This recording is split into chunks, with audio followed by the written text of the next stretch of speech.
अब हम परवलय से कुछ सवाल देखते हैं, जैसे कि परवलय का समीकरण ज्ञात कीजिए।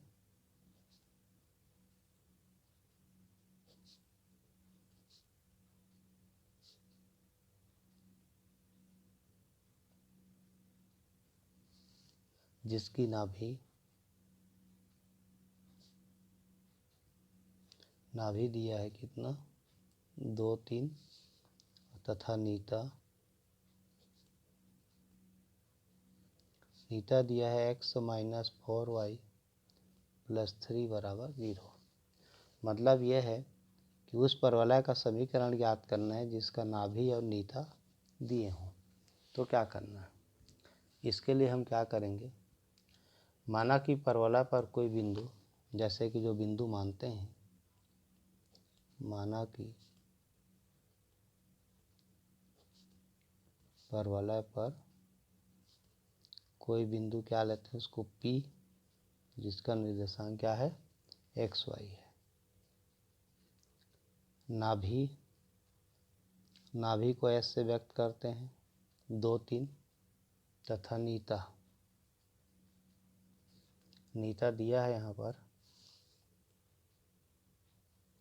नीता कितना x माइनस 4y प्लस 3 बराबर 0। अब उस बिंदु से नाभि है और नीता पर डाले गए लंब की लंबाई, नीता पर डाले गए लंब की लंबाई, जैसे पिछले वीडियो में देखे थे उसका चित्र PM है।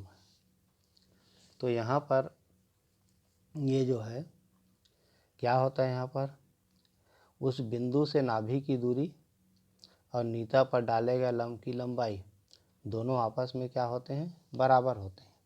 तो नाभि की दूरी PS और इस बिंदु से P से नीता पर डाले गए लंब की लंबाई PM, तो PS बराबर होता है PM।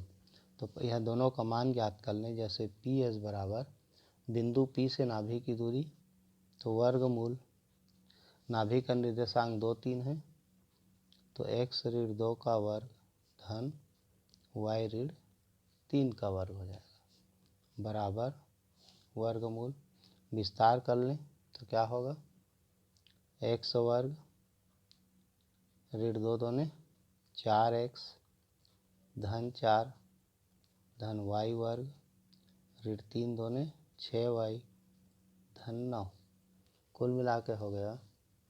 अब ये PS का मान हो गया, तो PS का वर्ग निकाल लें तो ये क्या हो जाएगा, इसको वर्गमूल हटा दें तो एक साथ व्यवस्थित लिख लें, x square plus y square minus 4x minus 6y plus कितना हो गया, इसका मान 13।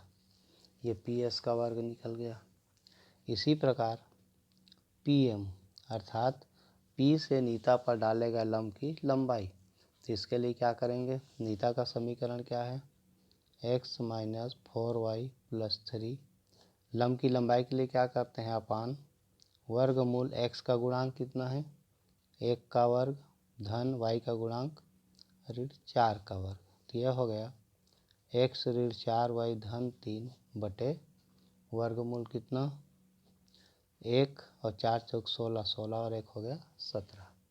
अब यहाँ पर इसका मान इतना हो गया, तो PM का वर्ग बराबर कितना हो जाएगा, PM का वर्ग बराबर ज्ञात करने के लिए इसको क्या कर लें, वर्ग कर दें, तो x ऋण 4y धन 3 का वर्ग बटे हो गया 17 हो गया। अब हम जानते हैं परवलय की परिभाषा से,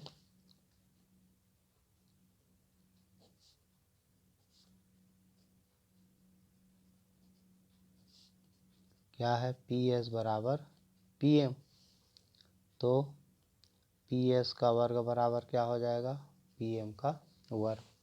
अब दोनों को बराबर कर लें, तो बराबर करने के लिए क्या मिल जाएगा, PS का वर्ग क्या होगा, x square plus y square minus 4x minus 6y plus 13 बराबर PM का वर्ग x ऋण 4y धन 3 का वर्ग बटे हो गया कितना 17।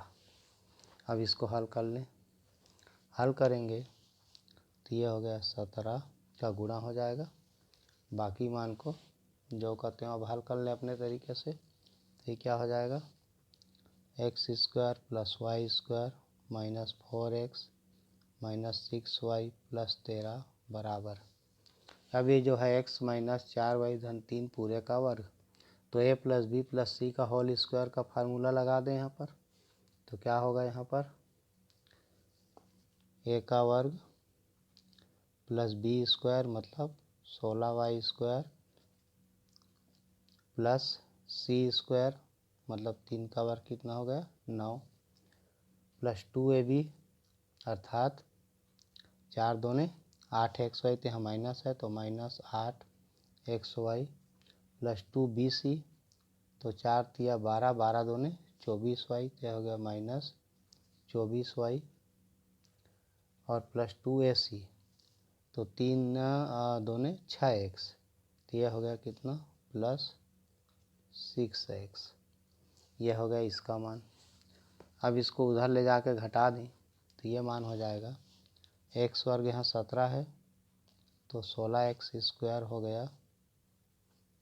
अब 16x स्क्वायर यहाँ 16y स्क्वायर है तो उधर जाएगा तो कितना बच जाएगा plus y square minus 8xy है तो जो करते हो आ गया तो हो गया प्लस 8xy। अब यहाँ पर x का मान 6x है और यहाँ 17 चौक 68 और ये 6 भी इधर चला जाएगा तो हो जाएगा minus 74x minus 78y plus 212 बराबर 0। तो यही उस परवलय का अभीष्ट समीकरण होगा, यही उसका अभीष्ट समीकरण है। तो इस प्रकार से इसको हल कर लेंगे। तो अगर हमें नाभि और नीता दिए हों तो क्या करेंगे, उस बिंदु से नाभि की दूरी बराबर नीता पर डाले गए लंब की लंबाई, दोनों आपस में क्या होंगे बराबर होते हैं। इस आधार पर परवलय के सवाल को हल कर सकते हैं।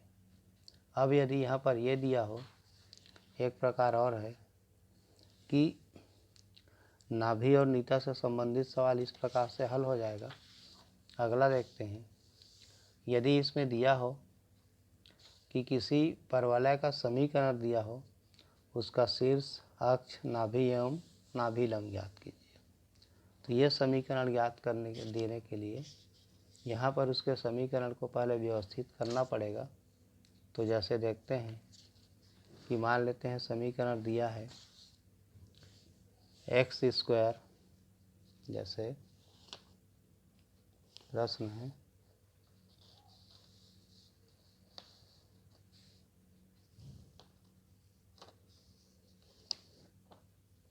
X square minus 6x minus 4y minus 11 बराबर 0, ये परवलय का शीर्ष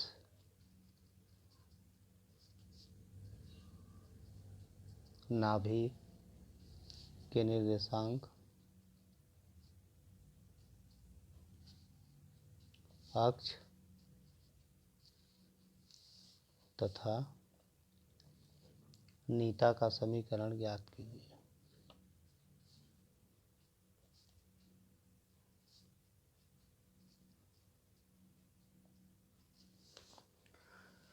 इसको ज्ञात करने के लिए हम यह देखते हैं, इस समीकरण को x और y के रूप में जिसका वर्ग है, जैसे यहाँ पर एक्स स्क्वायर माइनस 6x बराबर 4y धन 11। यहाँ क्या कि हम जिसका वर्ग है उसके पद को एक तरफ रखें, शेष को दूसरे तरफ। अब यहाँ पर एक्स स्क्वायर माइनस 6x है बराबर 4y प्लस 11। अब ये एक्स स्क्वायर माइनस 6x को पूर्ण वर्ग बनाएंगे। तो पूर्ण वर्ग बनाने के लिए हमारे पास क्या हुआ, a का वर्ग है माइनस 2ab, तो यहाँ पर b का मान कितना आ रहा है 2ab बराबर कितना है यहाँ पर, या 2b बराबर 6 है तो b बराबर कितना आ जाएगा 3। तो यहाँ क्या करेंगे पूर्ण वर्ग बनाने के लिए एक्स स्क्वायर माइनस 6x 3 का वर्ग कितना 9। तो यहाँ पर भी 4y धन 11 धन क्या किए 9 जोड़ दिए। तो ये पक्ष हो गया हमारा x -3 का होल स्क्वायर हो गया बराबर यह हो गया 4y धन 20। 4y धन 20 में 4 बाहर निकल सकते हैं, बचा y धन कितना 5। अब इस प्रकार से यहाँ पर हमें यह देखना है, अगर यह समीकरण y स्क्वायर बराबर 4x होता तो मूल बिंदु पर होता। अब यहाँ क्या है, मूल बिंदु को स्थानांतरित किया गया है कहाँ पर, जैसे यहाँ पर लिखेंगे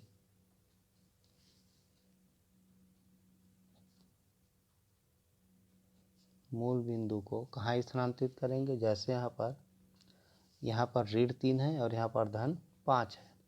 तो यहाँ पर ये मान हो जाएगा उल्टा इसका -3 तो x बराबर 3 हो गया और y का मान कितना हो गया ऋण 5। तो 3 और ऋण 5 पर स्थानांतरित करने पर स्थानांतरित करेंगे तो हमें क्या मिलेगा, यहाँ पर x - 3 बराबर कैपिटल X मान लें और y + 5 इसको मान लें कैपिटल Y। तो यहाँ पर क्या हो गया, हमारा जो मान है परवलय का नया समीकरण आ गया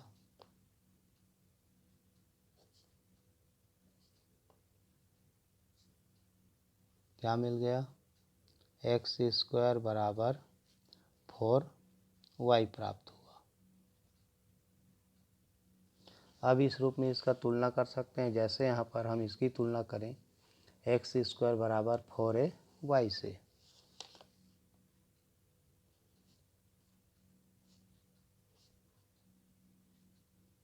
तुलना करने पर a बराबर क्या मिला हमें 1 मिला, तो a का मान 1 मिल गया।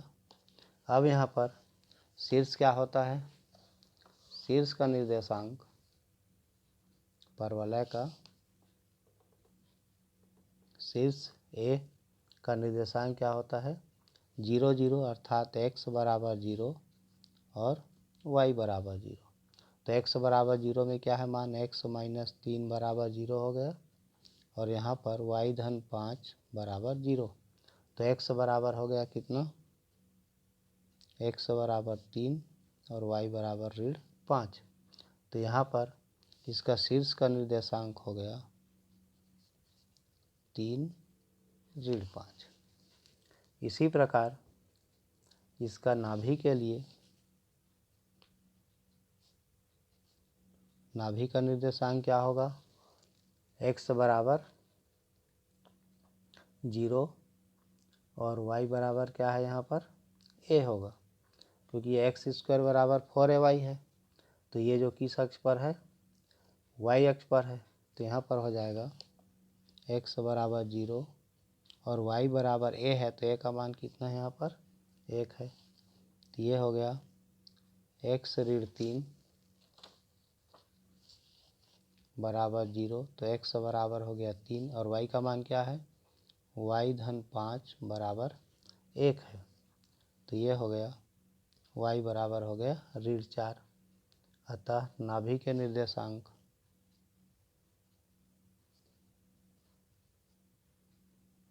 क्या मिला 3 ऋण 4। अब इसके बाद अक्ष के लिए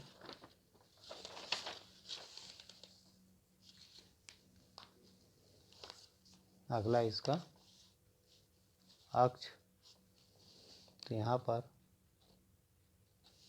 अक्ष क्या होगा इसका x बराबर 0, ये y अक्ष पर है तो x बराबर 0 होगा।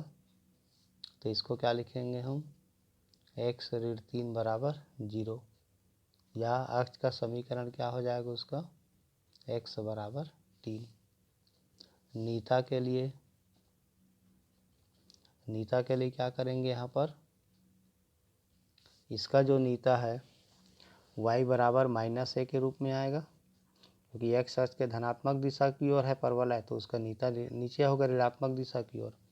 तो ये हो जाएगा y बराबर -a अर्थात -1। तो y + 5 बराबर -1 हो गया, तो y बराबर हो गया -6, या इसका समीकरण हो जाएगा y - 6 बराबर 0। ये इसका नीता का समीकरण हो गया। तो इस प्रकार से किसी परवलय के बारे में विभिन्न उसके जो पद हैं, शीर्ष, नाभि, नीता, अक्ष, तो ज्ञात किया जा सकता है। इस प्रकार से समीकरण अगर बना रहे तो इसमें यदि और उसका ध्यान दें तो अगर दूसरे समीकरण के रूप में अगर दिया गया हो हमें प्रश्न, तो उसको भी उस रूप में ज्ञात कर सकते हैं। जैसे कि मान लेते हैं यहाँ पर ये जो मान है, जैसे ये प्रश्न है उसका, इस प्रश्न को देखें कि परवलय, कुछ प्रश्नों में उसके स्पष्ट रूप से हल अगर दिए रहे हों, जैसे कि परवलय है x - 2 का वर्ग बराबर 3y - 6 का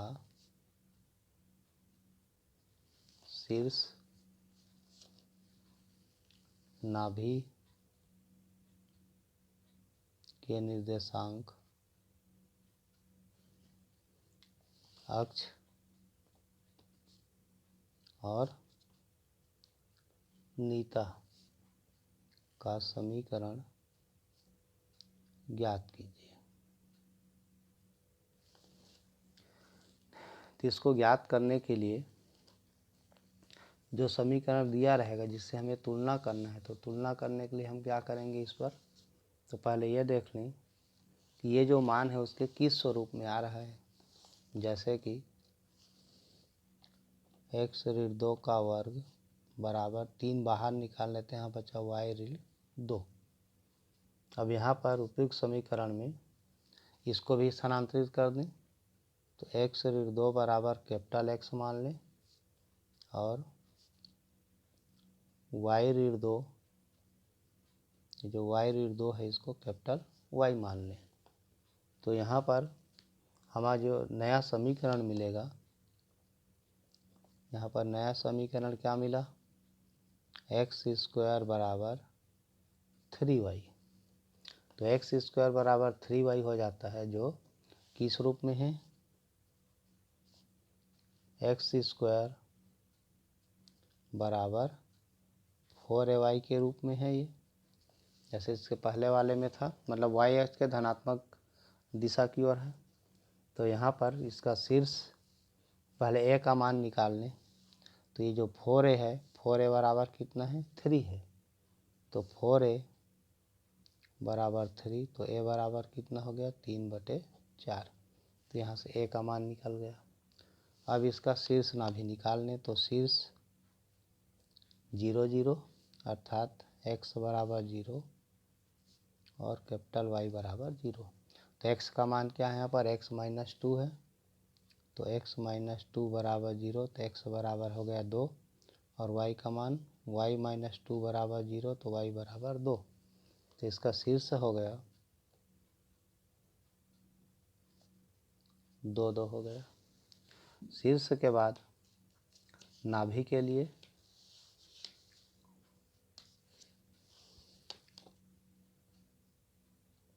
अब इसका नाभि क्या होगा, नाभि क्या है इसका, x बराबर 0 और y बराबर कितना, a। तो y बराबर a है, तो ये इस प्रकार से परवलय में ऐसे बनेगा। तो यहाँ पर इसका जो मान छूटा हुआ है ना, तो इस मान को ज्ञात करने के लिए x बराबर 0 y बराबर a है, तो क्या हो जाएगा, यहाँ पर x ऋण 2 बराबर 0 और y ऋण 2 बराबर a का मान कितना है, 3/4।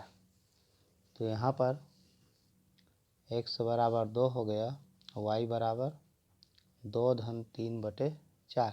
तो 4 दूने 8 और 3 11/4।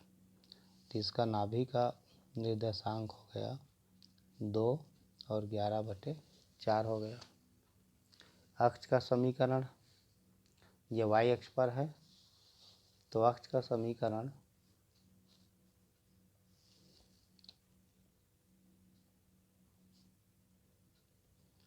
समीकरण क्या होगा, x बराबर 0। तो कैपिटल X का मान क्या है, x ऋण 2 बराबर 0, अर्थात x बराबर आ गया 2। तो ये x का समीकरण के रूप में अगर लिखेंगे तो x ऋण 2 बराबर 0, इसका x का समीकरण हो गया। नीता का